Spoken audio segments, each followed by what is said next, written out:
Cancer ರೋಗ ಬಂದಿರೋ ನಾನು ನೋಡಿದ್ದೀನಿ, ಮತ್ತು TB ರೋಗ ಬಂದಿರೋ ನೋಡಿದ್ದೀನಿ. ದೇಹ ಏನಾಗುತ್ತೆ ಅಂದರೆ ಮೂಳೆಗಳು ಕಾಣಿಸ್ತದೆ.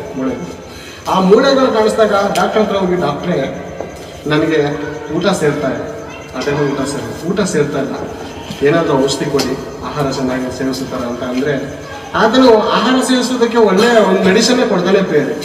ಆದರೆ ಈ TB ರೋಗಕ್ಕೆ ಏನು ಗೊತ್ತಾ, ಒಳಗಡೆ ಹುಳಗಳಿರುತ್ತೆ ಬೇರೆ. ಎಷ್ಟೇ ಆಹಾರ ಹಾಕಿದ್ರು ಅದಕ್ಕೆ ಸಾಕಾಗಲ್ಲ.